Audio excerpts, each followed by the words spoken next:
Hey everyone, and welcome back to the channel. So in today's video, let's take a look at the second generation Acura NSX. I borrowed this from Hendrick Mini, so take a look at their website down in the description below. This NSX here has almost 40,000 miles on it, and they go for around $110,000 to $120,000, just depending on the mileage, of course. This was a vehicle that was first introduced in 2017 and production ended in 2022. I think sales just weren't that good for this model. However, on the used market, you are getting basically a supercar with that hybrid technology. You get a great exterior design and something that is going to be a little bit more on that rare side. But let's jump into what this is powered by. So the NSX is a mid-engine vehicle. It's powered by a 3.5-liter twin-turbo V6 paired to a 9-speed automatic. Combined, it pumps out 573 horsepower, 476 pound-feet of torque. It is all-wheel drive, weighs around 3,800 pounds. It'll do 0 to 60 in 2.7 seconds. Top speed is 191 miles an hour. It also has a fuel capacity of 15.6 gallons. You'll expect to see 21 miles per gallon in the city and 22 out on the highway. Now, for this hybrid from Acura, I think this was an amazing technology feat for Acura, especially for the pricing and what you get. Now, when it first came out, right around $156,000, I think that was a bit steep. So on the used market, I think this is where Acura should have priced it, maybe to make it just a little bit more popular, and while it's still six figures, something a little bit more affordable for the pricing, and especially from Acura like this. But I think they definitely knocked it out of the park with what this vehicle has to offer, especially when you compare it to seven-figure supercars that have the hybrid technology.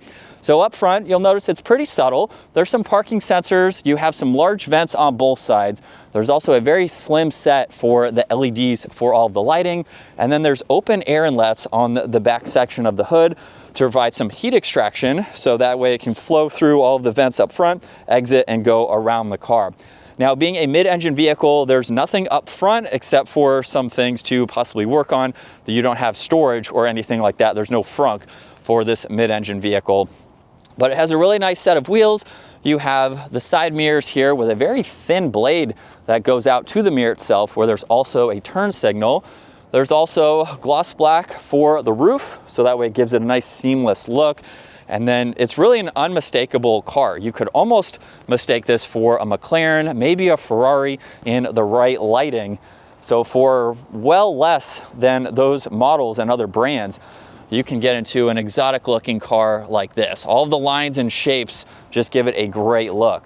Now in back, you have LEDs for the lighting. There's also backup camera, all the parking sensors, and then some pretty aggressive fins in that diffuser with a center exhaust. There's actually 4 exhaust tips located down below there, and we'll start this up here very soon.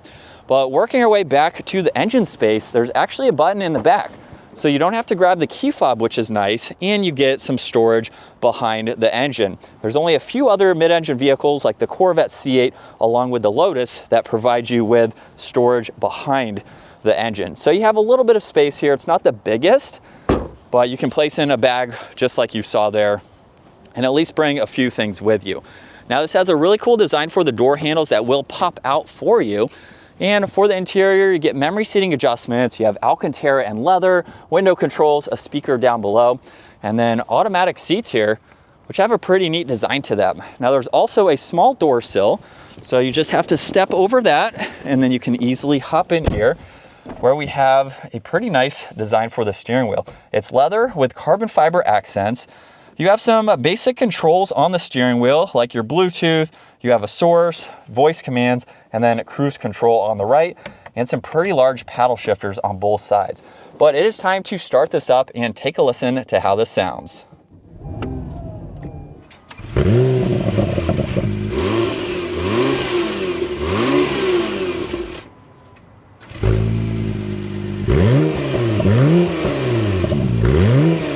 And coming back to the gauge cluster now, you can use the rotary dial on this right side to go through all this information.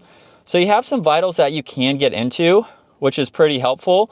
Not a whole lot of information, but you have basically all that to go through, and that is about it. Now you also have an assist and a charge on that left side, and then your battery on the right there, and then your fuel and engine temperature. Now on the left side, you have parking sensors with traction control. You get carbon fiber for the gauge cluster to cover along with some leather there.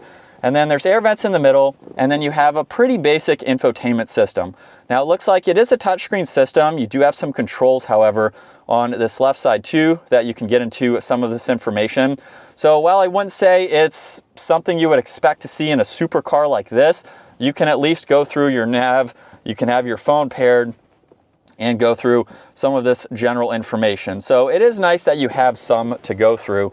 You have all of your climates underneath that, and then different driving modes. Hopefully you just heard the vehicle started up because we are in Sport Plus. I can put it back into sport mode there. We have a quiet mode, and then it looks like that is it. So you have quiet, sport, and Sport Plus. And you can also go into track mode if you hold on it to the right there, and that will adjust your powertrain, your all-wheel drive, your suspension, and your steering. Now this also has heated seats. You have your drive selector, so just pull on that for reverse, where you get the backup camera and the guidelines there. You have drive, manual, neutral, and park. There's also the e-brake with your auto hold. You get a little bit of storage, as well as behind you here, where you can open this up. You have 2 cup holders, more Alcantara, and that entire section opens up to give you some storage. You have the rear view mirror, dome lights up top, and then as far as visibility goes, it's actually pretty easy for a mid-engine vehicle. This is kind of what you would expect, but you have your side mirrors, of course, to help you out. And you do get a small window over that left side, just aiding in more visibility. So as we set up behind the wheel now for the Acura NSX, what I want to talk about in today's video is the hybrid system in general, because a lot of manufacturers have been starting to go towards hybrid systems in a lot of their vehicles. A lot of manufacturers are ditching larger displacements like V8s and going with smaller engines like this, for example, a twin turbo V6 hybrid instead of dropping in that old school V8. Now in the parking lot, we are actually in basically the hybrid system. So the engine has been shut off, which I can see some benefits too. If you're moving vehicles a lot, you don't want to start up that engine, have a cold engine, you're only idling for 30 seconds to move a car or something, or just pulling out of your garage.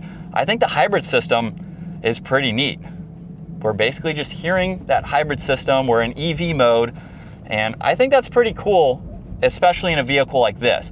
Now, we can twist on the dial, we can start this up, and now we can listen to that engine and really have a lot of fun. You have the combined horsepower now with the engine along with that hybrid system to give you that much more power, which is pretty neat. And so with it in Sport Plus, we'll go to second gear. And just a mild acceleration. This is a quick car. As I stated on paper, 0 to 60 is under 3 seconds. So you have basically supercar performance in this low 6-figure vehicle. And the paddles are pretty responsive too with that 9-speed. It seems that you would be able to play with all these gears and really have a performance-oriented vehicle.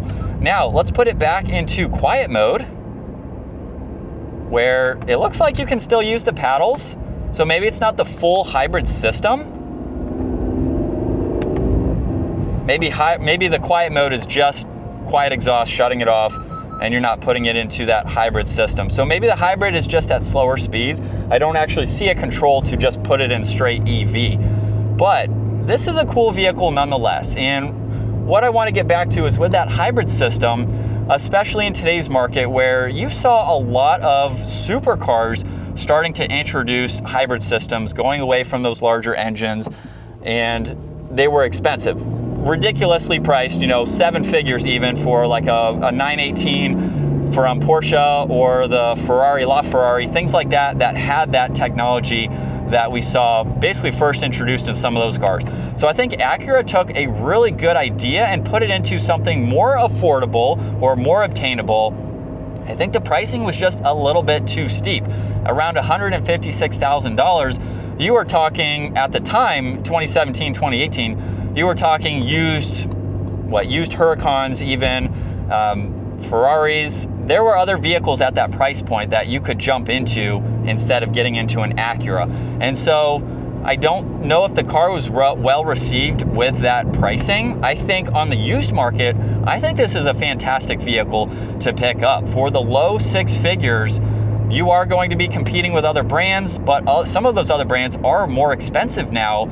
You know, fast forward to 2025, you're not going to be able to touch a Huracan for that pricing unless it is way higher mileage than this, or it has an accident or something. A lot of those other cars are holding their value or going much higher in their secondary MSRP. So on the used market, I think you are going to get a fantastic daily driver. This seems like it's pretty comfortable for the quick test drive that I'm doing today, but it seems like just something that you could absolutely daily drive. Now, it has that exotic look to it, but it also has Acura badges on it too, so it may be something a little bit more under the radar because people look at it and just say, oh, that's just an Acura, fancy looking Acura, but you won't get maybe as much attention as you would in a Lamborghini or Ferrari, McLaren, something a little more flashy like that. But you get something that seems to be pretty practical that you could drive every day. Aside from some of the storage, you really only have that small area behind the back. In my Audi R8, which is mid-engine, I don't have that storage, but I have the front storage where I think I could put a little bit more items than in the back here. So it just depends. Obviously, this could be a second car, but it could be your only daily if you don't have a lot of items that you are bringing with you. So the hybrid technology, I think, is really cool, and we're probably going to see that trick go into other brands at some point. It's already in vehicles that cost, you know, 30, 40, 50 grand, whatever it may be with the model. But in terms of a supercar, sports car like this, it would be really neat to see more models like this. Now, you could argue with the hybrid system, that's one more thing to break or to have to deal with maintenance-wise, things like that, which I get. It's not a full EV though, so it shouldn't be as expensive as if this was a full EV. You have a whole other list of maintenance things with batteries, cells, and all that. But I think for what you get with it, with the combined everything, doesn't seem like the MPG is all that great though. But in terms of the power output that you can get from a smaller engine and just the benefits of going back and forth between all of the settings, I think that's really neat to see. So I still have it in a Sport Plus from first gear. Here we go.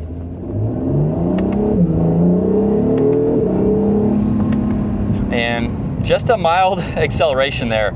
You can tell this just wants to keep going. This is a vehicle that is definitely something that's very performance oriented, and at the same time too, a great daily driver. So with Acura's design in bringing the second generation NSX back, it looks much different, of course, than the first generation, which did also offer a manual transmission. It seems like a lot of manufacturers are going away from the manual. We still have some brands like Porsche and a few others that provide you with a manual for 2025. So I feel like with this car, it could have been cool to see a manual, as with the first generation, which I think the first gen NSX is far more popular, it's more sought after, but it's also less expensive too. I've seen some of the first gens for $75,000, $80,000, just depending on mileage, year, things like that. So this is still a more expensive vehicle. It had a higher MSRP when it was first introduced, but definitely a neat vehicle. Steering wheel also has good notches on both sides. You have easy access to the paddles and the wiper blade and turn signal that are just behind them. So they're not too big that you can't use all of those controls very easily. Visibility is also pretty good. It's what you'd expect, of course, from a mid-engine vehicle. You can also see the large inlets just behind the doors on both sides. But like I said, it would make for a great daily, and you have a lot of nice, at least technology performance-wise. Interior, I think, could have used some work. It's basically borrowed from most Acura, so it's nothing special on the inside in terms of that technology, but nonetheless, I think it's a really neat vehicle to pick up on the used market, especially if you're not looking for a flashy exotic. You want something a little more under the radar and is still going to provide you with all of that performance. So comment down below, is the Acura NSX an exotic supercar worth buying? This one, 40,000 miles, it seems to be, it's probably going to be a pretty reliable vehicle too. So as far as maintenance goes, it should just be an Acura minus the hybrid system, which you have to take into consideration. But comment down below, is this a vehicle that maybe Acura should try to redesign for a third gen and try to figure out maybe a better advertising technique or something to make this more popular? Is it a vehicle that you would buy, or will you buy on the used market? Let me know your thoughts. Once again, huge shout out to Hendrick Mini for providing this for me today. Take a look at their website and give this video a huge thumbs up if you enjoyed it. And consider smashing that subscribe button so you can stay up to date with our daily uploads. I will see you all in the next video.